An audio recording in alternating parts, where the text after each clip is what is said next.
වේදනාව දැනෙන කැම නිසා නෙවෙයි දත්වල සංවේදීතාවය නිසායි. විසඳුම නව සෙන්සිටිව් එක්ස්පර්ට් by සිග්නල්. තත්පර 30න් වේදනාවට සහනයක්. නැවත මතුවීම වැළැක්වීමටද උපකාරී වේ. දත්වල සංවේදීතාවය නිසා ඇතිවන වේදනාව ඔබත් පරාජය කරන්න. නව සෙන්සිටිව් එක්ස්පර්ට් by සිග්නල්.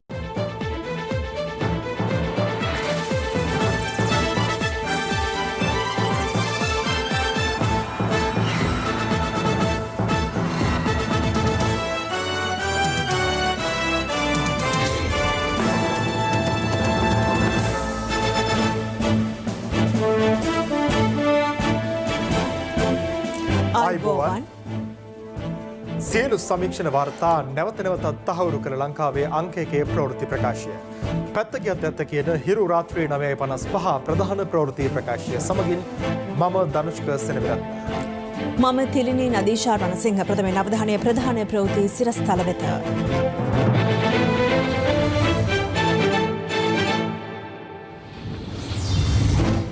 රවි පරදා රුවන් එජාප නියෝජ්‍යනායක ධුරයට.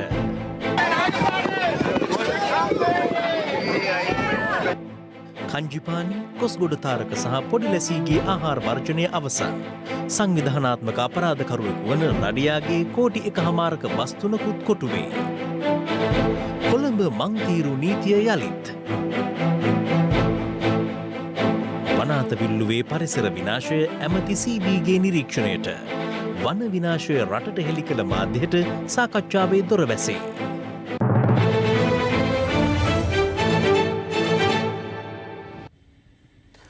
එක්සත් ජාතික පක්ෂයේ නව නියෝජනායකත්වයට රුවන් විජේවර්ධන මහතා අද තේරීපත් වුණා. ඒ සිරිකොත පක්ෂ මූලස්ථානයේ අද පස්වරුවේ පැවති පක්ෂ කෘත්‍ය අධිකාරී මණ්ඩලයේ රහස් ඡන්ද විමසීමකින් අනතුරුවයි. දවසේ පුවත. එක්සත් ජාතික පක්ෂයේ සඳහා නව නියෝජනායකයෙකු තෝරාපත් කර ගැනීම වෙනුවෙන් මෙම කෘත්‍යාධිකාරී මණ්ඩල රැස්වීම ආරම්භ වුණේ අද පස්වරු 4ට පමණ. එහිදී පක්ෂ නියෝජනායකත්වයේ සඳහා රුවන් විජේවර්ධන හා රවි කරුණානායක යන මහතුරුන්ගේ නම් යෝජනා වී තිබෙනවා.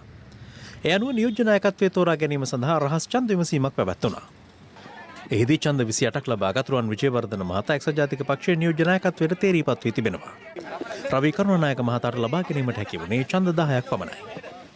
මගේ මතය මම ප්‍රකාශ කළා මේ පක්ෂය බෙදීමකින් තොරව ක්‍රියා කරන්න ඕන නිසා සියලු දෙනා එකමුතුකමින් මේ තනතුරු සඳහා තෝරාපත් කර ගැනීම කරන්න බෙදීමකින් තොරව කියලා. නමුත් සමහර අයගේ තිබිච්ච යම් අදහස් නිසා ඡන්දයක් විමසනු ලැබුවා. ඒ ඡන්දය අනුව රුවන් නියෝජනායක හැටියට තෝරාපත් කරගත්තා. නෑ මම තරගයට ඉදිරිපත් වුණේ නෑ. මම ඊට පැහැදිලිව කිව්වා පක්ෂ නායකත්වයේ සඳහා මම ඉදිරිපත් වෙලා තියෙන්නේ. පක්ෂ නායකත්වයේ සඳහා මගේ වැඩ කටයුතු දිගටම කරගෙන යනවා. ජනවාරි වල නායකයා පත් කරනවා කියලා කියනවනේ. ඒ නායකයා පත් කරන්නේ මේ නියෝජනායකවරයාමද? එහෙම බෑ. පක්ෂ ව්‍යවස්ථාවේ සඳහන් වෙන්නේ නායකයා වෙනම ඡන්දෙන් පත් කළ යුතු තිබෙනවා. ඒ කියන්නේ නියෝජනායකයා නායකයා වෙන්නේ නැද්ද? නෑ එහෙම වෙලා නෑනේ. බොහොම පරිස්සමෙන් ඕනේ මේ නියෝජනායකයෝ හිටපු බෞතරයක් අපේ පක්ෂයෙන් පැනලා ගිහලා නේ තියෙන්නේ. පක්ෂ ව්‍යවස්ථාව අනුව නියෝජනායකයා තමයි මුලින්ම තෝරන්න අපිට තිබ්බේ. මොකද නායකතුමා වුණාම නියෝජනායක කෙනෙක් නැතුව කෘත්‍යාධිකාරී මණ්ඩල රැස්වීම ගෙනියන්න බෑ. ඉතින් අපි එකගත්වයෙන් නියෝජනායකයා තෝරන්න බැලුවා. නමුත් නම් දෙකක් ඉදිරිපත් වුණා. දෙන්නම සතුටුයි. රහස් ඡන්දේ තියලා රුවන් විජේවර්ධන මැතිතුමාව නියෝජනායක හැටියට තෝරගත්තා. ඒක රහසක්. නායකයා වෙන්නේ කියලා ඔබතුමා ප්‍රකාශ කරලා තිබුණා. මේක ඇත්තද? ඒකත් ඉතින් කෘත්‍යාධිකාරී මණ්ඩලය තීරණය කරන්න ඕනේ. දැන් අද ඡන්ද ඉවරලා නායකතුමා කිව්වේ නායකත්වයත් එකගතාවය අනුව පත් කරගන්න පුළුවන් වුණොත් හොඳයි. එහෙම නැති වුණොත් තරගයක් තියලා කරමු කියලා. රනිල් වික්‍රමසිංහ මැතිතුමා මොකද වෙන්නේ? අනිවාර්යයෙන්ම යනවා කියලා කිව්වා. අද වජිරය මැතිතුමා ඡන්දෙට ඉදිරිපත් වුණේ එතුමා මේ තරගෙන් අයින් වුණා. එතකොට නවීන දිසාරි මැතිතුමා මේකෙන් අයින් වුණා. රුවන් විජේවර්ධන මැතිතුමායි රවි කරුණා මැතිතුමා ඉදිරිපත් වුණා. අපි රහස් ඡන්දය පැවතුවා. රුවන් මැතිතුමාට 28ක් හම්බ වුණා. රවි කරුණා මැතිතුමාට 10ක් හම්බ වුණා. තමත් සතුටුයි අද අවතරයක් මං ගැන විශ්වාසය තියලා මාව පත් කෙරුවා පක්ෂයේ නියෝජනායකයා හැටියට. ඉතින් මේ අවස්ථාවේදී අපේ නායකතුමාටත් ඒ වගේම කෘත්‍යාධිකාරී මණ්ඩලයේ සියලු දෙනාටමත් ඒ වගේම රවි කරුණානායක මැතිතුමාත් ඉදිරිපත් වුණා ඒ ඡන්දයේදී. ඉතින් එතුමාටත් මගේ ස්තුතිය පුද කරනවා. අපි වැඩිටලා තියෙන තැනින් පක්ෂය ආපෝ හදලා පාක්ෂිකයන්ගේ විශ්වාසය ආපෝ දිනාගෙන මේ පක්ෂය නිසි තැනට ගේන්නට තමයි මගේ එකම චේතනාව. අපේ අවුරුදු ජනවාරි මුල නායකත්වය ලැබෙයි කියලා බලාපොරොත්තුවක් තියෙනවද? ඉදිරියේදී නායකත්වයටත් ඉදිරිපත් වෙන්න මම බලාපොරොත්තුවක් තියෙනවා. එහෙට නායකතුමාට තමයි ලබන අවුරුද්දේ නායකත්වය ලැබෙන්නේ කියන්නේ ඇත්තද? නියෝජනායකකම ලැබෙන්නේ ඉතින් ඉදිරියේදී නායකත්වයට යම් කිසි පාර කැපීමක් තමයි. නමුත් ඒ අවස්ථාවේදී හරි තීරණයක් ගන්න ඉතින් ජාතික ලයිස්තුවේ තනතුරු ගැන තාමත් තීරණයක් ගන්න බෑ. ඔබතුමාද නැත්නම් රනිල්? නෑ ඒ ගැන තාමත් තීරණයක් ගත්තේ නෑ. ඉදිරියේදී නායකතුමා විසින් විසින් පක්ෂයේ සභාපති පත් කරනවා. මම හිතන්නේ ඉදිරි සුමානි තුල පාර්ලිමේන්තුවට යන මන්ත්‍රීවරයාත් අපි සාකච්ඡා කරලා පත් කරනවා. දවසේ පුවත.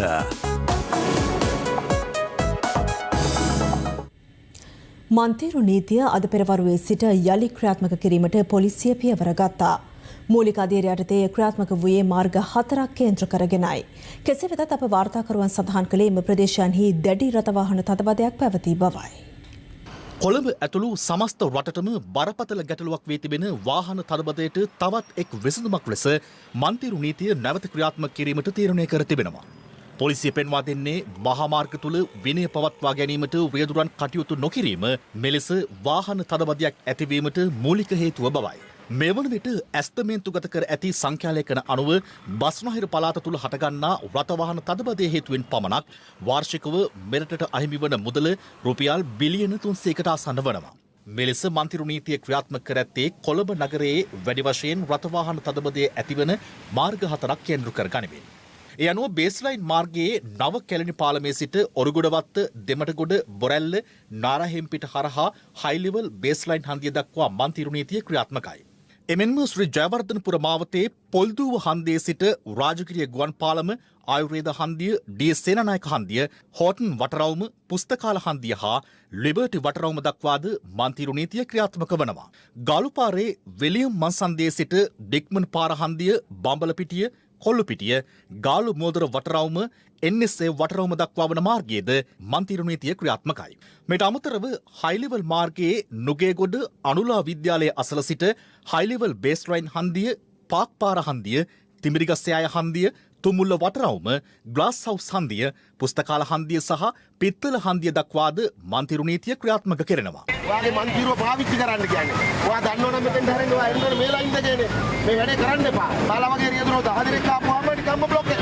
අර පැත්තෙන් මේ ලේන් එක ගන්න ඕන. නැත්නම් ඔබතුමා ඉඳලා ඔක්කොම දිගටම ලයින් එක හදනවා බ්ලොක් කරනවා. හරි ඊට පස්සේ කරන්න එපා. පාරවල අඩුපාඩුකම් ටික ඇවිල්ලා මෙයාලට දෙන්න.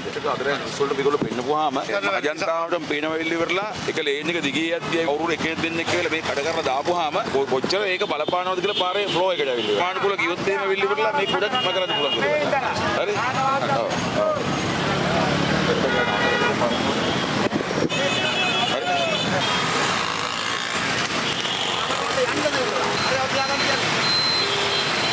යාළුවා රටක නීතියක් හදන්න අමාරුයි. අපි දන්නේ නැහැ මොකක්ද කියලා. කෝට්ටේ අන්තිම තල්ලු කරා. තමයි ඒක අපි එක එකනා ගන්නකොට නිලධාරීන් වෙනදා වගේ අධිතුමතේ යන්නේ නැති වුණාම මේක දවසක් දෙකක් ඒක අපිට හදන්න වෙනවා. අරෙන් එලෝනෝ දැන් කියනවා ඵලයන් එළියට කියලා. කරන්න දෙයක් නැහැ. ඔයා එන්න දැනගන්න ඕනේ වේලාසරින් එන්න. ඔයා වෙනදා ඉන්න මාත් අපි දැනුවත් කරලා දිනවා. අපි දැනුවත් කරලා දිනවා මාත්යෙන්. අපිට ගෙවල් වලට යන්න බෑනේ මාත්යෝ. ඒකයි වැස්සයි. සමාවෙන් දන්නේ නැති ගමනේ. හරි. මම දැක්ක මේ අතුරු ප්‍රතිකරුවන්ගේ ඇසිරීම නම් අප එච්චර හොඳ නැහැ. බදාදායෙන් පස්සේ අපි CCTV වලින් ගන්නවනේ මේ නඩු ටික. ඒ ගන්නකොට ඔක්කොටම තේරෙන්නේ. අතුරු ප්‍රතිකරුවෝ සහ ත්‍රිවිල් කරු. ඒ අය ඔක්කොම වෙල්ල ඉවරලා ඒගොල්ලෝ ලේන් මාරු කරනවා. මම දැන් ඔක්කොම බලාගෙන ආවේ. ලේන් සහ අනිවාර්යයෙන්ම මේ අයව ඉස්සරහට පොලිසි මට්ටමින් ක්ලාස් දීලා හරි ඒවට ගෙනල්ලා හරි ඩිසිප්ලින් කරන්න ඕන. පළවෙනි දවසේ මේක සාර්ථක වෙයි කියලා අපි කොහොමද බලාපොරොත්තු වෙන්නේ නැහැ. මම හිතනවා අදට වැඩිය හෙට හොඳ වෙයි. බදාදායෙන් පස්සේ අපි වැරදි කරන රිවඳුරන්ට විරුද්ධව නඩුවක් වෙනකොට දඩයල් ලබා දීමේ හැකියාවක් තියෙන රුපියල් 2000ක්. ඩ්‍රෝන යාන යොදා ගනිමින් මන්තිරු නීතිය උල්ලංඝනය කරන රියදුරන් හඳුනා ගැනීමටද මෙහිදී පියවර ගත්තා. කෙසේ වෙතත් අප වාර්තාකරුවන් පැවසුවේ මන්තිරු නීතිය යළි ආරම්භ කළ අද දිනේදී දැඩි රථවාහන තදබදයක් පැවති බවයි. නියමිත මන්තිරුව භාවිතා කරන්න.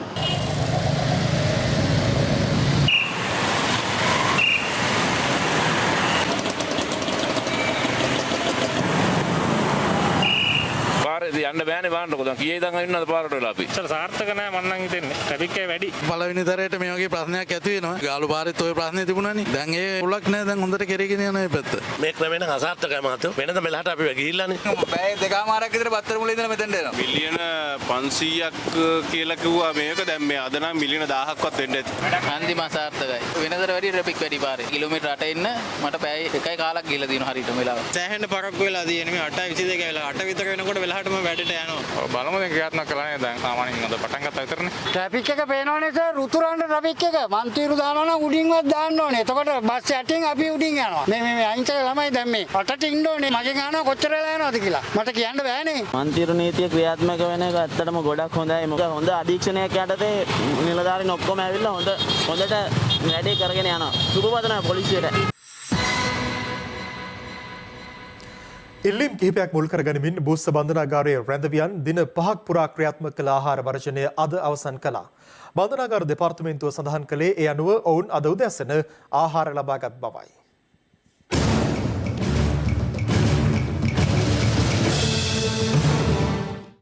බූස්ස බන්ධනාගාරයේ රැඳවියන් 46 දෙනෙකු ආහාර වර්ජනය ආරම්භ කළේ පසුගිය බ්‍රහස්පතින්දායි. COVID-19 වෛරස ව්‍යාප්තියත් සමග ඥාතීන් හමුවීමට නොහැකිවීම හේතුවෙන් ලබා දුන් දුරකථන පහසුකම් ඉවත් කිරීම, රැඳවියන් හමුවට එන නීතිඥවරුන් හමුවීම සඳහා ලබා දුන් කාලය වැඩි කිරීම සහ විශේෂකාර්ය බලකාය විසින් සිදු කරන පරීක්ෂාවන් නතර කිරීම ඇතුළු ඉල්ලීම් කිහිපයක් මෙම ආහාර වර්ජනයට හේතු වී තිබුණා. මෙම ආහාර වර්ජනය සඳහා ප්‍රකට අපරාධ කණ්ඩායම් සමාජිකයන් වන කංජිපානි ඉම්රාන්, පොඩිලැසි, වෙලේසුදා, කොස්කොඩ තාරක ඇතුළු රැඳවියන් එක්ව සිටියා. අසනීප තත්ත්වයක් හේතුවෙන් කංජිපානි ඉම්රාන් බූස්ස නාවික හමුදා රෝහලට රැගෙන ගොස් යලි බන්ධනාගාරය වෙත ගෙන එනු ලැබුවේ ආහාර වර්ජනය අතරතුරයි. රැඳවියන් 46 දෙනෙකු ආරම්භ කළ ආහාර වර්ජනයේ අද වන විට නිරතව සිටියේ රැඳවියන් 14 දෙනෙකු පමණයි. කෙසේ වෙතත් බන්ධනාගාර දෙපාර්තමේන්තුව සඳහන් කළේ ඔවුන්ද ආහාර වර්ජනය අත්හැර ඇති බවයි. බූස්ස බන්ධනාගාරයේ රඳවා සිටින විශේෂ ගණයේ රැඳවියන් අද දින උදෑසන ආහාරය ලබා ගැනීමට කටයුතු කරා. විශේෂයෙන් ඒගොල්ලන්ගේ ඉල්ලීම් තිබුණේ ආරක්ෂාව සම්බන්ධයෙන් අපි අරගෙන තිබ්බ පියවරල් සම්බන්ධයෙන් වන ඉල්ලීම්. ඉතින් ඒවා අපිට කිසිසේත් ඉටු කිරීමට හැකියාවක් තිබෙන්නේ නැහැ. කෙසේ වෙතත් ඒගොල්ලෝ අධිකාරීතුමාගෙන් ඉල්ලා තියෙනවා ඒගොල්ලන්ගේ දුක් ගැනවිලි කීපයක් තියෙනවා. ඒක ලිඛිතව දැනුම් දෙන්න කටයුතු කරනවා කියලා. ඒ අනුව අපි ඉදිරියේදී බලාපොරොත්තු වෙනවා. මානුෂීය වශයෙන් යම්කිසි ගැටලුවක් තියෙනවා නම් ඒගොල්ලන්ට ඒ පහසුකම් සලසන්න. ජංගම දුරකථන, මත්ද්‍රව්‍ය වැනි බන්ධනාගාර තුළට ඇතුළත් වෙන තහනම් ද්‍රව්‍ය විශාල ලෙස පාලනය කරලා තියෙනවා. මේ වන විට අපි නිරන්තර වැටලීම් සිද්ධ කරනවා. ජංගම දුරකථන වලින් බාහිර සමාජයට කරන බලපෑම් විශාල වශයෙන් අඩු වෙලා තියෙනවා. ඉදිරියේදී මේක සම්පූර්ණයෙන් නවත්තන්න අපි තාක්ෂණික මෙවලම් භාවිතා කිරීමට තමයි දෙපාර්තමේන්තුව කටයුතු කරන්නේ. මේ අතර මද්‍රව්‍ය ජාවාරම් කිරීම සම්බන්ධයෙන් අත්අඩංගුවටගත් පොලිස් මද්‍රව්‍ය විනාශක කාර්යාංශයේ නිලධාරීන් 13 දෙනා ලබන 22 වෙනිදා දක්වා තවදුරටත් රක්ෂිත බන්ධනාගාරගත කිරීමට කොළඹ අතිරේක මහේස්ත්‍රාත් ප්‍රියන්ත ලියනගේ මහතා අද නියෝග කළා. මෙහිදී සිද්ධියට අදාළව 14 වන සැකකරු ලෙස නම් කරනු ලැබ සිටින ප්‍රබල මද්‍රව්‍ය ජාවාරම්කරුවෙකු වන උදාර සම්පත් නැමැත්තා අත්අඩංගුවටගෙන අධිකරණයට ඉදිරිපත් කරන ලෙස වරින් තුනිකුත් කෙරුණා. රජයේ අතිරේක සොලිසිටර් ජෙනරාල් දිලිප පිරිස් මහතා මෙහිදී අධිකරණයට දැනුම් දුන්නේ මෙම නඩුවේ 14 වන සැකකරු ලෙස නම් කරනු ලැබ සිටින උදාර සම්පත් නැමැත්තා මේ වන විට ඩුබායිහි වාසය කරන අතර ඔහු ශ්‍රී ලංකාවෙන් පිටව ගිය ආකාරය පිළිබඳව සොයා ගැනීම සඳහා විමර්ශනයක් සිදු කරන බවයි. මෙම සැකකරු ශ්‍රී ලංකාවේ සංනිවේදන ආයතනයකින් ජංගම දුරකථන සිම් කාඩ් පත් 55ක් ලබාගෙන විශාල ජාලයක් සකස් කර මෙම ජාවාරම මෙහෙවා ඇති බවට විමර්ශන වලින් කරුණු අනාවරණ වී ඇතැයිද නියෝජ්‍ය සොලිසිටර් ජෙනරාල්වරයා අධිකරණයට දැනුම් දුන්නා. මේ අතර සංවිධානාත්මක අපරාධකරුවෙකු වන දීන මුල්ල කංකානම්ලාගේ නලින් චතුරංග හෙවත් අතුරුගිරියේ ලඩියට අයත් බවට සැක කෙරෙන රුපියල් 1,50,00,000ක් පමණ වටිනා බස් රථ 3ක් අතුරුගිරියේදී පොලිස් බහරයට ගෙන තිබෙනවා. සමයන් ඝාතනයෙන් පසු අංගොඩ ලොක්කාගේ උපදෙස් මත ඉන්දියාවට පලා ගොස් සැඟවී සිටින ලඩියා මෙලදීගත් මෙම බස් රථ 3 සොයාගෙන ඇත්තේ පොලිසියට ලද බුද්ධිය තොරතුරකට අනුවයි. පොලිස් බහරයට ගැනුණු සුඛෝපභෝගී බස් රථ දෙක පෞද්ගලික ආයතනවල සේවක ප්‍රවාහනය සඳහා යොදවා තිබී ඇති අතර ආසන 54 බස් රථය අතුරුගිරිය පිටකොටුව මාර්ගයේ මගේ ප්‍රවාහනය සඳහා යොදවා තිබූ බස් රථයක්. මෙම බස් රථ 3 සමග පුද්ගලයන් 30 දෙනෙකුද අත්අඩංගුවට ගත්තා. සැකකරුවන් සන්තකයේ තිබී රුපියල් කෝටි ගණනක් වටිනා දේපළ සහ වත්කම් වලට අදාළ ලේඛන තොගයක්ද පොලිස් බහරට ගෙන තිබෙනවා. සංවිධානාත්මක අපරාධකරුවෙකු මෙන්ම මද්‍රව්‍ය ජාවාරම්කරුවෙකු වන ලඩියා නැමැත්තා කප්පම් සහ මද්‍රව්‍ය ජාවාරමෙන් උපයාගත් මුදලෙන් මෙම බස් රථ මිලදීගෙන ඇති බවට පොලිසිය සැකපල කරනවා. සංවිධානාත්මක අපරාධකරුවෙකු සහ මද්‍රව්‍ය ජාවාරම්කරුවෙකු වන දැනට බන්ධනාගාරගත කර සිටින ගම්පොළ විධානගේ සමන්ත කුමාර හෙවත් වෙලෙසුදාගේ ගෝලයෙකු හෙරොයින් සමග මීගොඩ දම්පේ ප්‍රදේශයේදී අත්අඩංගුවට ගෙන තිබෙනවා. එමෙන්ම වෙලෙසුදාගේ බිරිඳගේ වැඩිමල් සහෝදරිය විවාහ වී සිටි පුද්ගලයා මේ මාස 21 වෙනිදා දක්වා යලි රක්ෂිත බන්ධනාගාරගත කෙරුණා. මීගොඩ ප්‍රදේශයට හෙරොයින් බෙදා හැරීමේ නිරත වන පුද්ගලයන් සම්බන්ධයෙන් ලද තොරතුරකට අනුව සිදු කළ වැටලීමකදී අන්නාසිවත්තේ අමිල නැමැති හෙරොයින් ජාවාරම්කරු අත්අඩංගුවට ගැනීමට මීගොඩ පොලිසිය සමත් වුණා. 34 හැවිරිදි සැකකරු මීගොඩ පානලුව සම්පත් මාවත ප්‍රදේශයේ පිහිටි ඔහුගේ නිවසේදී අත්අඩංගුවට ගෙන ඇත්තේ හෙරොයින් ග්‍රෑම් 5ක්ද සමගයි. වැලිපෙන්න පොලිසිය සහ කොට්ටාශ බුද්ධි ඒකකයේ නිලධාරීන් එක්ව සිදු කළ බෙහෙවමකදී හෙරොයින් ජාවාරමේ නිරත ආමි කමල් නැමැති පුද්ගලයා හෙරොයින් ග්‍රෑම් 10ක් සමග අත්අඩංගුවට ගැනීමට සමත් වුණා. සැකකරුගේ නිවස පරීක්ෂා කිරීමේදී හෙරොයින් වලට අමතරව යොද හමුදා නිලැඳුම් දෙකක්ද හමු වී තිබෙනවා. විවිධ අපරාධ සම්බන්ධයෙන් අධිකරණයේ ඉදිරියේ නඩු රැසක් මෙම පුද්ගලයාට එරෙහිව විභාගයට ලක්වන අතර මීට සිව් වසරකට පෙර මොහු යොද හමුදාවෙන් ඉවත් කරන ලද අයෙක්. මහභාගේ පොලිසිය සිදු කළ වැටලීමකදී වත්තල බලගල ප්‍රදේශයේදී ප්‍රවාහනය කරමින් තිබූ කේරළ ගංජා තොගයක් සහ ත්‍රිරෝද රථ 3ක් ඇතුළුව එක් පුද්ගලයෙක් අත්අඩංගුවට ගෙන තිබෙනවා. අදාළ පුද්ගලයාගේ බැංකු ගිණුම් පරීක්ෂාවේදී අනාවරණ වී ඇත්තේ කෝටියකට අධික මුදලක් පසුගිය දින කිහිපයේදී සංසරණය වී ඇති බවයි. ගාල්ල පොලිසිය මගින් සිදු කළ විශේෂ වැටලීමකදී ගාල්ල වක්වැල්ල පාර වෙල්සන්පුර ප්‍රදේශයේ නිවාස කිහිපයක් පරීක්ෂා කෙරුණා. එහිදී කුඩු තරංගා නැමැති කාන්තාවක් අත්අඩංගුවට ගනු ලැබුවා. යක්කලමුල්ල පොලිසිය මගින් සිදු කළ වැටලීමකදී අනවසර ගිනියවි 12ක් සමගින් පුද්ගලයන් 6 දෙනෙකු අත්අඩංගුවට ගෙන තිබෙනවා. යක්කලමුල්ල කොහොදනිය සහ උඩුවෙල්ල ප්‍රදේශවලින් අදාළ පුද්ගලයන් අත්අඩංගුවට ගැනුණා.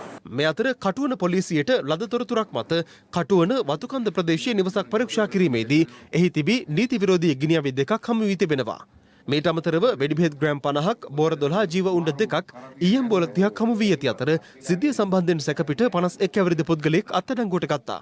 හෙරොයින් පැකට් 100ක් කලවා ප්‍රදේශයේ සංගවාගෙන කොළඹ සිට බදුල්ලට රැගෙනමින් සිටි පුද්ගලයෙක් බදුල්ල බණ්ඩාරවල මාර්ගයේ බදුල්ල නගරයේ නාමපූර්ව ආසන්නයේදී අත්අඩංගුවට ගැනීමට හාලිඇල පොලිසිය සමත් වුණා. අත්අඩංගුවට පත් සැකකරු බදුල්ල කටුපෙරළගම ප්‍රදේශයේ පදිංචි පුද්ගලයෙක්. මේ අතර තංගල්ල පොලිස් විශේෂ කාර්ය බළකා කඳවුරේ නිලධාරීන් ඊයේ රාත්‍රියේ දික්වැල්ල දෙමටපිටිය ප්‍රදේශයේ නිවසක් විශේෂ පරීක්ෂාවට ලක් කළා.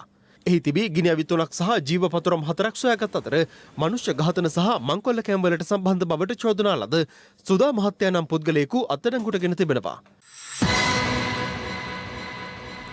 පාස්කු ප්‍රහාරයෙන් පසුව එවකට ආරක්ෂක ලේකම් හේමසිරි ප්‍රනාන්දු මහතා සහ රාජ්‍ය බුද්ධි සේවයේ එවකට අධ්‍යක්ෂ නිලන්ත ජයවර්ධන මහතා අතර සිදු වූ විශේෂ දුරකථන සංවාදයක හඬපටයක් අද ජනාධිපති කොමසම හමුවට පළමු වරට ඉදිරිපත් කෙරුණා. කොමසමේ සභාපති විනිසුරුවරයා මෙහිදී නියෝග කළේ රාජ්‍ය බුද්ධි සේවයේ හිටපු අධ්‍යක්ෂවරයාගේ පෞද්ගලික ජංගම දුරකථනය තුළ පටිගත කරන ලද තවත් සංවාද ඇද්දැයි පරීක්ෂා කිරීම සඳහා එය වහාම කොමසමේ පොලිස් විමර්ශන ඒකකය භාරයට ගන්නා ලෙසයි. රාජ්‍ය බුද්ධි සේවයේ හිටපු අධ්‍යක්ෂ ජ්‍යෙෂ්ඨ නියෝජ්‍ය පොලිස්පති නිලන්ත ජයවර්ධන මහතා පාස්කු ප්‍රහාරය සම්බන්ධයෙන් විමර්ශනය කෙරෙන ජනාධිපති කොමිසම හමුවේ සාක්ෂි ලබා දීමට අද පැමිණියේ 22 වැනි දිනටයි. එහිදී ජනාධිපති කොමිසමේ සභාපති විනිසුරුවරයා නිලන්ත ජයවර්ධන මහතාට නියෝග කළේ සාක්ෂිකරු මීට පෙර කොමිසමේ සඳහන් කර ඇති ඔහු සහ හිටපු ආරක්ෂක ලේකම් හේමසිරි ප්‍රනාන්දු අතර ඇති වූයේ පැවසූ දුරකථන සංවාදය විවෘත කොමිසම හමුවට ඉදිරිපත් කරන ලෙසයි. එහිදී සාක්ෂිකාර නිලන්ත ජයවර්ධන මහතා වෙනුවෙන් පෙනී සිටි නීතිඥවරිය ඉල්ලා සිටියේ අදාළ හඬපටය සම්බන්ධයෙන් සාක්ෂි විමසීම මාධ්‍ය නොමැතිව සිදු කරන ලෙසයි. එම ඉල්ලීම ප්‍රතික්ෂේප කළ ජනාධිපති කොමිසම අදාළ දුරකථන සංවාදය කොමිසම හමුවේ වාදනය කරන ලෙස නියෝග කළා. මෙම දුරකථන සංවාදය සිදු වූයේ පසුගිය වසරේ අප්‍රේල් මස අවසාන සතියේ හෝ මැයි මස මුල් සතියේ බව සාක්ෂිකරු පැවසුවා. අදාළ දුරකථන සංවාදයේ සම්පූර්ණ කාලය මිනිත්තු 25යි තත්පර 4ක්. අපි මේක දැනගෙන හිටියා. මෙච්චර දෙයක් වෙයි කියලා හිතුවේ නැහැ කියලා සර් ස්ටේට්මන්ට් එක දුන්න එකයි මෙතන වැරද්ද. මම ස්ටේට්මන්ට් දෙන්න ගියේ නැහනේ. හොඳයි ඔයා කියන්න මාව දැනුවත් කළා කියලා. මම IGව දැනුවත් කරලා නෙතිබ්බේ. සර්ට මම 7 වෙනිදා දැනුවත් කළාම well received කියලාත් සර් එව්වනේ. දැන් මෙතන තියෙන ප්‍රශ්නේ ජනාධිපතිට කිව්වේ නැති එකනේ.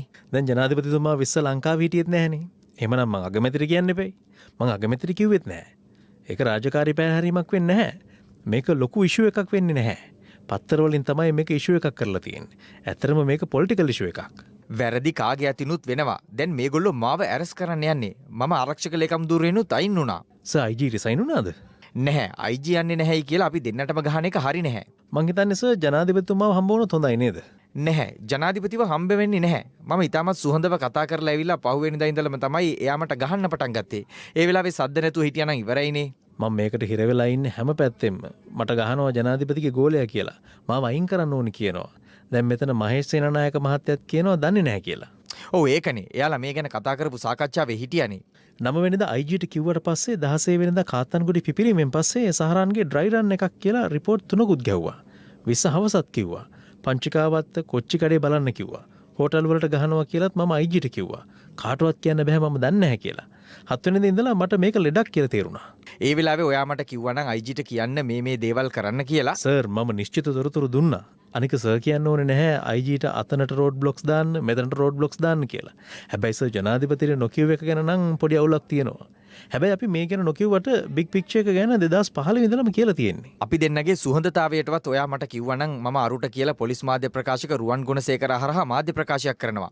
පල්ලිවලට ගහනවා මෙන්න මෙහෙම දෙයක් වෙන්න තියෙනවා කියලා. එහෙම කළා නම් අපි ඔක්කොම බේරිලා. චූලා කියනවා එයා දන්නේ නැහැ කියලා. අඟහරුවාදා රැස්වීම එයා හිටියා. සිසිර මෙන්නිස් මහත්තයා ඇහුවා මල්ලි මේකට මොකද කරන්න කියලා. මං කිව්වා ඕක අතේ තියාගෙන පිස්සු කෙලින් එපාස ඕක ලෙඩක් ඕක දාන්න කියලා. සිසිරට වැරද්දක් වෙනවද ආමියකට නේවියකට කිව්වේ නැහැ කියලා. එයා ඉතින් කොහොමත් යන්න බලන් ඉඳපු කෙනානේ. එයා ඉතින් කිව්වා නම් අඟහරුවාදා රැස්වීමේදී කතා කළා කියලා එයා නිදහස්. පටිගත කරන ලද දුරකථන සංවාදය වාදනය කිරීම අවසානයේ රජයේ අතිරේක සොලිසිටර් ජෙනරාල්වරිය ජයවර්ධන මහතාගෙන් විමසා සිටියේ ඔබ මෙම සංවාදය පටිගත කිරීමේ අරමුණ කුමක්ද යන්නයි. පාස්කු ප්‍රහාරයෙන් පසු තොරතුරු ලැබී තිබියදී දැනුම් නොදුන්නේ යයි රාජ්‍ය බුද්ධි සේවයට සහ එවකටෙහි අධ්‍යක්ෂකව සිටි මට පාර්ශව ගණනාවක් චෝදනා එල්ල කරපු නිසා මගේ සහ රාජ්‍ය බුද්ධි සේවයේ කීර්තිනාමය රැක ගැනීමට සාක්ෂි අවශ්‍ය වූ නිසා මම දුරකථන සංවාදය පටිගත කළා. මෙහිදී කොමිසම් සභාව හමුවේ නැගී සිටි හිටපු ආරක්ෂක ලේකම් හේමසිරි ප්‍රනාන්දු මහතා වෙනුවෙන් පෙනී සිටි නීතිඥ දිල්ෂාන් ජයසූරිය මහතා කියා සිටියේ සාක්ෂිකරු විසින් මෙලෙස පටිගත කර ඇත්තේ තම සේවාදායකයා වූ හිටපු ආරක්ෂක ලේකම් හේමසිරි ප්‍රනාන්දු එම දුරෙන් ඉවත්වීමෙන් පසු ලබාගත් පෞද්ගලික දුරකථන සංවාදයක් බැවින් පාස්කු ප්‍රහාරය හා සම්බන්ධයෙන් තවත් පුද්ගලයින්ගේ පෞද්ගලික දුරකථන සංවාද පටිගත කර ඇද්දැයි විමසීම සඳහා ඔහු එකල භාවිත කළ පෞද්ගලික ජංගම දුරකථනයද රජයේ රස පරීක්ෂකවරයා වෙත යොමු කර පරීක්ෂා කළ යුතු බවයි. ඔහු වැඩිදුරටත් කියා සිටියේ මෙම සිදුවීම සම්බන්ධයෙන් නිලන්ත ජයවර්ධන මහතා හිටපු ජනාධිපතිවරයා සමග කළ දුරකථන සංවාදද පටිගත කර ඇද්දැයි සැකමතුවන බවයි. කෙසේ වෙතත් නිලන්ත ජයවර්ධන මහතා වෙනුවෙන් පෙනී සිටි නීතිඥවරිය එම ප්‍රකාශයට විරෝධය පළ කරමින් එම ඉල්ලීම ප්‍රතික්ෂේප කරන ලෙස කොමිසමෙන් ඉල්ලා සිටියා. හිටපු ආරක්ෂක ලේකම්වරයා වෙනුවෙන් පෙනී සිටි නීතිඥවරයාගේ ඉල්ලීමට තමන්ද විරුද්ධ බව පැවසූ රජයේ අතිරේක සොලිසිටර් ජෙනරාල්වරිය කියා සිටියේ මෙම සාක්ෂිකරු ලබා දී ඇති හඬපටය සංස්කරණය කර ඇති බව අනාවරණය වෙනවා නම් පමණක් සාක්ෂිකරුගේ පැරණි ජංගම දුරකථන පරීක්ෂාවට ලක් කළ යුතු බවයි. නිලන්ත ජයවර්ධන මහතා ලබා දී ඇති සාක්ෂිය තුළ පාස්කු ප්‍රහාරය හා සම්බන්ධ යම් පුද්ගලයින් ආරක්ෂා කිරීමක් පිළිබඳව ව්‍යංගයෙන් කතා වෙන ස්වරූපයක් කොමිසම නිරීක්ෂණය කළා. එසේම අද දින ඉදිරිපත් කළ හඬපටය ආරම්භයේ සිට නොමැතිවීම සහ ඒ තුළ කිසිවෙකු අමාරුවේ දැමීමට අවශ්‍ය නැහැ යන්න කියවීම තුළද සැකයක් පහළ වෙනවා. එම නිසා මෙම කොමිසමේ මුඛ්‍ය පරමාර්ථය පාස්කු ප්‍රහාරයට අදාළ සියලු කරුණු අනාවරණය කිරීම වන බැවින් නිලන්ත ජයවර්ධන මහතා පාස්කු ප්‍රහාරය සිදුවන අවස්ථාවේ භාවිත කළ පෞද්ගලික දුරකථනය සහ ලැප්ටොප් පරිගණකය වහාම ජනාධිපති කොමිසමේ පොලිස් විමර්ශන ඒකකයට බාර දෙන්න. ඒ අනුව සභාපති විනිසුරු ජනාධිපති කොමිසමේ පොලිස් විමර්ශන ඒකකයේ බහර ජ්‍යෙෂ්ඨ නියෝජ්‍ය පොලිස්පති මහේෂ් වැලිකන්න මහතාට සහ එහි අධ්‍යක්ෂ ප්‍රියන්ත ලියනගේ මහතාට නියෝග කළේ සාක්ෂිකරු විසින් ලබා දෙන ලද උපකරණ තුළ කොමිසමේ අනාවරණය වූ කරුණු හා සම්බන්ධ තවත් හඬපට ඇත්නම් ඒවා උකහා ගන්නා ලෙසයි. අනතුරුව එම හඬපටය කිසියම් සංස්කරණයකට ලක්ව ඇද්දැයි පරීක්ෂා කිරීම සඳහා රජයේ රස පරීක්ෂකවරයා වෙතද ඉදිරිපත් කරන ලෙස ජනාධිපති කොමිසමේ සභාපති විනිසුරුවරයා වැඩිදුරටත් කොමිසමේ ලේකම්වරයාට නියෝග කළා. ඒ අනුව රාජ්‍ය බුද්ධි සේවයේ හිටපු අධ්‍යක්ෂ ජ්‍යෙෂ්ඨ නියෝජ්‍ය පොලිස්පති නිලන්ත ජයවර්ධන මහතාගේ බිරිඳ අද පස්වරුවේ පැමිණ අදාළ උපකරණ ජනාධිපති කොමිසමේ පොලිස් ඒකකයේ වෙත බාර දුන්නා.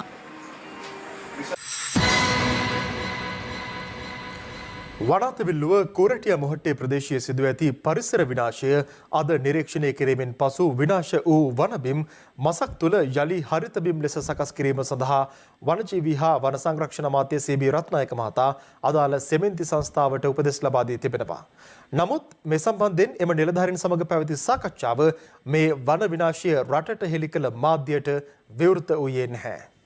වනාතවිල්ලුව එළුවන්කුළම කූරියා මොහොට්ටේ ප්‍රදේශයේ පිහිටි ඉඩමක ගස් කපා දමමින් විශාල පරිසර විනාශයක් සිදු කර ඇති බවට පසුගියදා අප අනාවරණ කළා. යාන්ත්‍රික කියත් උපයෝගී කරගනිමින් කපා දමා ඇති පළු, බුරුත, වීර ඇතුළු ගස් වර්ගයන්හි දෙව කොටස් රැගෙන ගොස් ඉතිරි වී ඇති ගස් කොටස් සඳහා ගිනි තබා ඇති අයුරු දැකගත හැකි වුණා. කෙසේ වෙතත් මෙම ඉඩම ශ්‍රී ලංකා සෙමෙන්ති සංස්ථාවට අයත් වූවක් බවට පසුව අනාවරණ වූ අතර ඒ පිළිබඳ සොයා බැලීමට සංස්ථාවේ සභාපති ගාමිණී ඒකනායක මහතා ඇතුළු නිලධාරීන් කණ්ඩායමක්ද ප්‍රදේශයේ නිරීක්ෂණ චාරිකාවක නිරත වුණා. එවන් පසුබිමක වනාතවිල්ලුව එළුවන්කුළම මංගලපුර ග්‍රාම සේවා වසමේ කුරටියා මොහොට්ටේ ප්‍රදේශයේ සිදුවන තවත් වන සංහාරයක් පිළිබඳව අප පසුගියදා අනාවරණ කළා.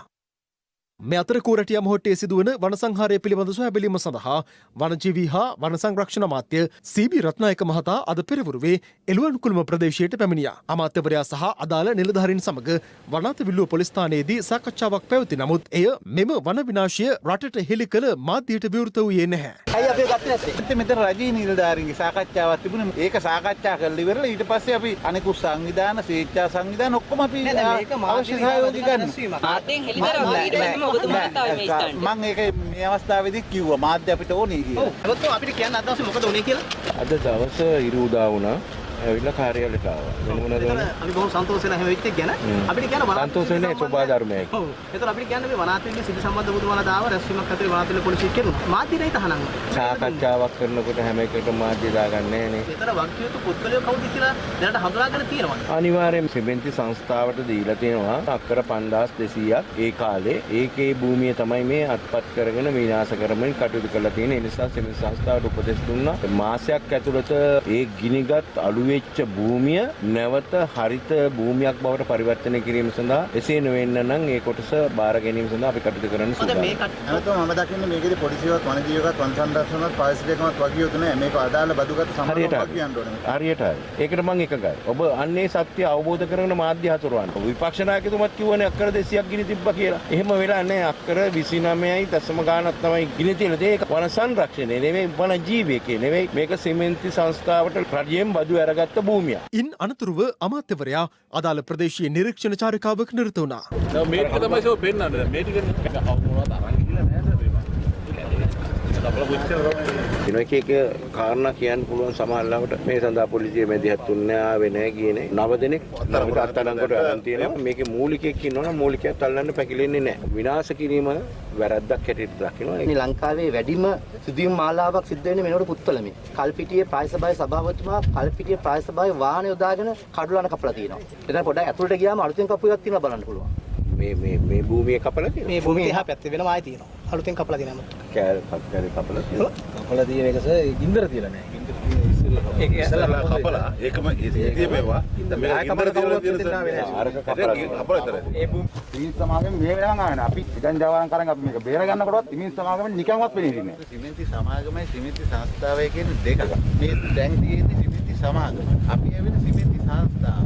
අපි මේක බදු දීලා තියෙන්නේ. මේක දැන් ආරක්ෂා කර කපන්න දෙනවා 2007 සමාගම වෙනයි කියලා කියන්න බෑ. අපි වග කියන්නේ. දැන් මෙතන කිසිම රාජ්‍යයතන වක් කියන්න ඕනේ නැහැ කියන එකද ඔබතුමා කියන්නේ. වෙන එකද අපිට ගන්නේ. මේ බාරගන්නේ මෙතෙන්ට ආවේ. නැයිම නැත්තම් ඉතින් අතහැරලා දාන්න ඉන්න පුළුවන්. අනුරුන්දාවට ආරංචිනු ගාම ඔබතුමා ආවා. මාධ්‍යට ස්තුති කරා මේක දැනුම් දීම ගැන. මෙතනත් ඔබතුමා ඇවිල්ලා මාධ්‍යට ස්තුති කරා. මට ස්තුතියි ඇත්තටම තමුන්නාන්සලා දෙන එක. හැබැයි රටේ වටේ ඇවිද හිටියොත් ඉතින් ඊළඟ මැතිවරණයට යන්න බෑ. මට මනාප නැති. මොකද ඩිස්ට්‍රික්ට් එක කවර් කරගන්න ඕනේ. මෙරට 13 වන COVID-19 මරණය අද වාර්තා වුණා. රජයේ ප්‍රවෘත්ති දෙපාර්තමේන්තුව සඳහන් කළේ බහරේන්හි සිට පැමිණ නිරෝධායනය වෙමින් සිටියේදී පසුගිය 9 වනදා හලාවත මූලික රෝහලට ඇතුළත් වූ 60 හැවිරිදි පුද්ගලයෙක් මෙලෙස ජීවිතක්ෂයට පත් වූ බවයි.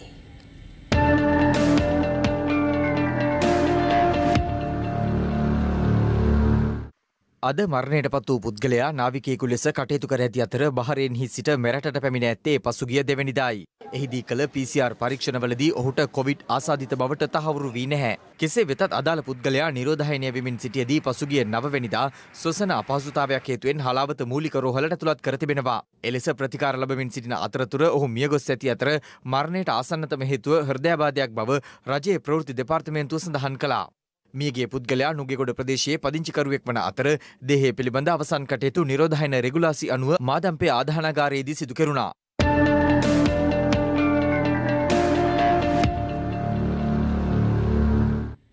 යෝජිත 20 වන ආණ්ඩුක්‍රම ව්‍යවස්ථා සංශෝධනය සම්බන්ධයෙන් අධ්‍යයනය කිරීම සඳහා අග්‍රාමාත්‍ය මහින්ද රාජපක්ෂ මහතා විසින් පත් කළ 9 දෙනෙකුගෙන් යුත් කමිටුව අද පස්වරුවේ රැස් වුණා. 20 වන ආණ්ඩුක්‍රම ව්‍යවස්ථා සංශෝධනය සම්බන්ධයෙන් ඉදිරිපත් ඇති විවිධ අදහස් සහ මතවාද අධ්‍යයනය කර ඒ පිළිබඳව තමන්ට වාර්තා කිරීම සඳහා අග්‍රාමාත්‍යවරයා විසින් පසුගියදා මෙම කමිටුව පත් කළා. එම කමිටුව අද පස්වරුවේ රැස් වුණේ එහි සභාපති අමාත්‍ය ජී.එල්. පීරිස් මහතාගේ නිවසේදී. අද විශේෂ දිනාකන් ඉඳලා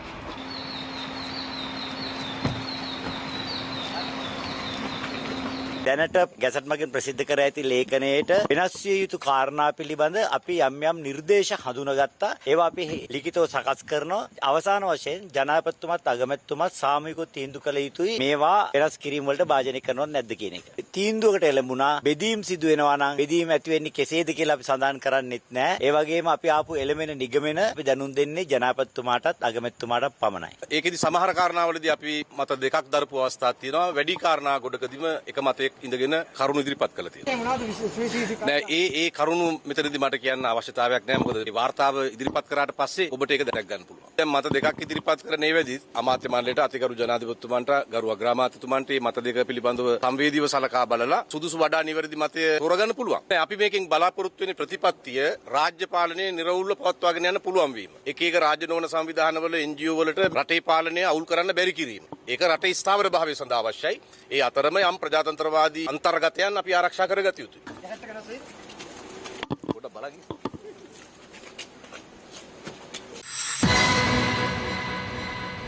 ශ්‍රී ලංකාව සිංහල බෞද්ධ රටක් නොවන බවට කළ ප්‍රකාශය සම්බන්ධයෙන් එක්සත් ජාතික පක්ෂ මාතර දිස්ත්‍රික් හිටපු පාර්ලිමේන්තු මන්ත්‍රී මංගල සමරවීර මහතා අද මාතර ජ්‍යෙෂ්ඨ පොලිස් අධිකාරී කාර්යාලයේදී ප්‍රකාශයක් ලබා දුන්නා. එහිදී පැය දෙකකට ආසන්න කාලයක් ඔහුගෙන් ප්‍රකාශ සටහන් කරගෙන තිබෙනවා.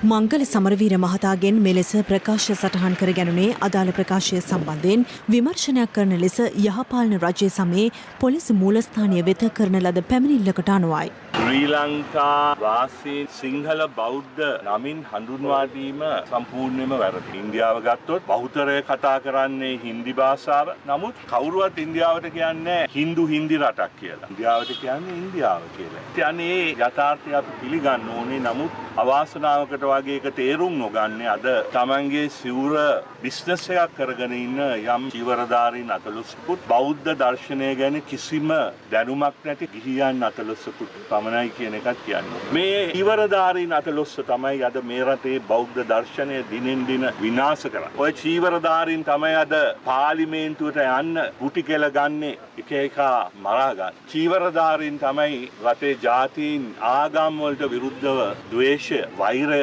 පතුරවනයි. බෞද්ධ දර්ශනය ගැන ආදරයක් තියන අය ඉන්නවා නම් ඒ අය ප්‍රශ්න කරන්න ඕනේ මම නෙමෙයි. මෙන්න මේ විදියට බෞද්ධ දර්ශනය නැති කරන ඒ චීවරධාරීන්ගෙන් බෞද්ධ දර්ශනය මේ චීවරධාරීන්ගෙන් බේරගන්න මං කරන්නට පුළුවන් හැම දෙයක්ම ඉදිරියේදී කරන බවත් මම ප්‍රකාශ කරනවා.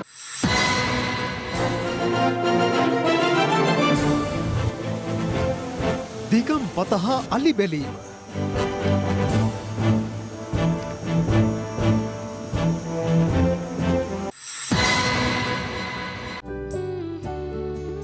ලයිෆ් බොයි ෂැම්පූල ඇති කිරි ප්‍රෝටින් සහ මල්ටිවිටමින් හිස කෙස් මුල සිට පෝෂණය කර ශක්තිමත් කරයි. ලයිෆ් බොයි ෂැම්පූ ඔයත් ශක්තිමත්.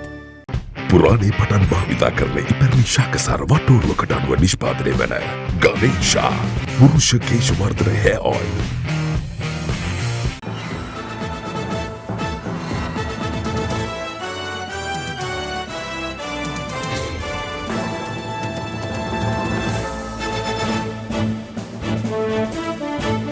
නිව් ඩයමන්ඩ් නෞකාවේ හිමිකරුගේ නීතිඥයන් නෞකාවේ ගින්න නිවීමේදී ශ්‍රී ලංකාව දැරූ වියදම් පිළිබඳව අද නීතිපති දප්පුල දෙලිවේරා මහතා හමු වී සාකච්ඡා කර තිබෙනවා.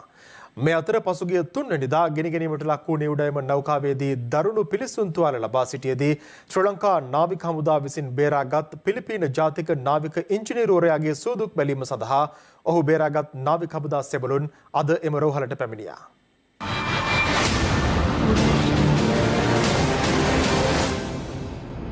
සම්පූර්ණයෙන්ම ගින්න නිවා දමා ඇති MT නිව් ඩයමන්ඩ් නෞකාව මේ වන විට මඩකලපුවේ සිට ශ්‍රී ලංකාවට නැගෙනහිර මුහුදේ නාවික සැතපුම් 59ක් දුරින් වූ ගැඹුරු මුහුදේ රඳවාගෙන සිටිනවා. සමුද්‍රීය පරිසර ආරක්ෂණ අධිකාරිය, ශ්‍රී ලංකා වරාය අධිකාරිය, ඛනිජ තෙල් නීතිගත් සංස්ථාවේ සහ ශ්‍රී ලංකා පොලිසිය නියෝජනය කරන 9 දෙනෙකුගෙන් යුත් නිලධාරී කණ්ඩායමක් අද නාවික හමුදාව විසින් නිව් ඩයමන්ඩ් නෞකාව වෙත රැගෙන ගොස් ඇති බව නාවික හමුදාව සඳහන් කළා. ඒ පසුගියදා අධිකරණය ලබා දුන් නියෝගයකට අනුව ගිනිගත් නෞකාව තුළ ඇති ඉන්ධනවල සාම්පල් ලබා ගැනීම සඳහායි. මෙම නෞකාව සම්බන්ධයෙන් ඉදිරි ක්‍රියාමාර්ග ගැනීම සඳහා වන සාකච්ඡාවක් නීතිපතිවරයාගේ ප්‍රධානත්වයෙන් නීතිපති දෙපාර්තමේන්තුවේදී පැවැත්වුණා. අපේ ලබාගත තියෙන රක්ෂණ ආවරණ සහ වේදන් කර මුදල් ලබා ගන්න කෙසේද ඒ වගේම මේ නැව ලංකාවට තියාගන්නද ගන්නද එහෙම නැත්නම් මේ නැව අපේ වෙරළ කලාපයෙන් ඉවතට යනද සියලුම දේම සාකච්ඡා වුණා. ඒ සියලු දේම මේ නියෝජිත ආයතන සමග සාකච්ඡා කළා. මුලින් සාකච්ඡා මට විශ්වාස බලන පරිණෝතින් තමයි අවශ්‍ය නඩුව කටයුතු වල නමුත් සාකච්ඡා මට විශ්වාස පුළුවන් කියලා මම විශ්වාස කරනවා. නීතිපතිතුමා සිද්ධිය සම්බන්ධ මුලින් ඉඳලා අගටම හොඳ විමර්ශනාත්මක ඇගයීමක් සිදු කෙරුවා. අපි ගත යුතු ක්‍රියාමාර්ග ඒවා කෙසේ ගණනය කළ යුතුද කුමන පාර්ශ්ව සම්බන්ධ කළ ගත යුතුද සියලුම තක්සේරු වාර්තා අවසන් කළ නැහැ. ඒවා ඉවරෙච්ච වහාම අපි බලාපොරොත්තු වෙනවා ඒක ලබා දෙන්න. මේ අතර අදාළ නෞකාවේ හිමිකරුගේ නීතිඥයන් නීතිපති දපුල දිලිවේරා මහතා හමු වී සාකච්ඡා කර තිබෙනවා. ඒ නැව්හිමියාගේ වගකීම් වලට අදාළ අයකිරීම රජයට හානිපූර්ණය කිරීම සම්බන්ධයෙන්. මේ අතර ශ්‍රී ලංකා නාවික හමුදාව පසුගියදා දියත් කළ කිමිදුම් මෙහෙයුමකින් ගිනිගත් නෞකාවේ අභ්‍යන්තරයට ජලය ගෙන යන නළවලින් මුහුදට ඉන්ධන කාන්දු වීම පිළිසකර කෙරුණා. මේ එම මෙහෙයුම අතරතුර ලබාගත් දර්ශනයි.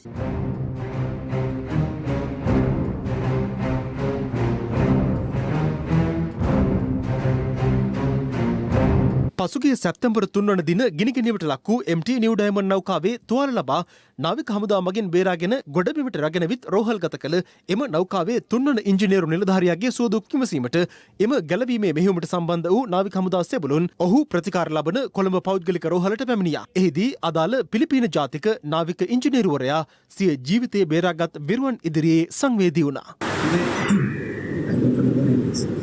So what happened? How you got found? At the time you were very bad injured. Yeah, you see me, sir. Yeah. You are really happy to save your life. I thank you very much for that, sir.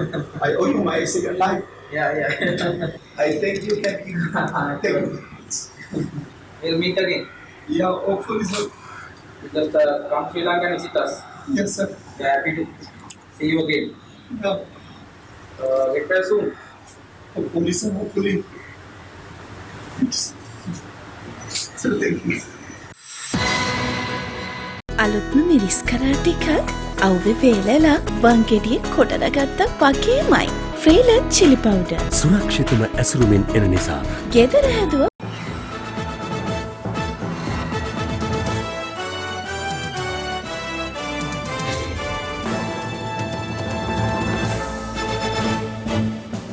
දේශපාලන කීපයක් සමගින් දැන් රටවටා හිරු. රටවටා හිරු. අවස්ථා ගණනාවකදීම වනාලින් පහර දී මිනිස් ජීවිත අහිමි කළ දඹුල්ල හබරන ප්‍රධාන මාර්ගයේ දිගම්පතහ ප්‍රදේශයේදී මාර්ගය හරහා යන වනාලින් නැරඹීම වාහන නවතා සිදු නොකරන ලෙස වනජීවී නිලධාරීන් මහජනතාවගෙන් ඉල්ලා සිටිනවා. පෞද්ගලික වෛද්‍ය මධ්‍යස්ථානවල ප්‍රතිකාර සඳහා විවිධ ආකාරයෙන් මුදල් අය කර ගැනීම සම්බන්ධයෙන් අධ්‍යයනයක් කර සියලු සේවාවන් එකම මිල ක්‍රමවේදයක් යටතට ගෙන එන බව රාජ්‍ය අමාත්‍ය චන්න ජයසුමන මහතා පැවසුවා. රටවටා හිරු. හිරු රාත්‍රී 9:55 ප්‍රධාන ප්‍රවෘත්ති ප්‍රකාශය මිනිමාවට පත්වනවා. පැත්ත නොගත් ඇත්ත දැන ගැනීම අයිතිය තවදුරටත් තහවුරු කර ගැනීමට ඔබගේ ජංගම දුරකථන ජාලය අනුව තිරේ දිසන පරිදි හිරු ප්‍රවෘත්ති SMS සේවාව සක්‍රිය කරගන්න. අපේ එළත් හමුවන්නේ හෙට 11:55 මධ්‍යහන ප්‍රධාන පුවත් ප්‍රකාශය සමග.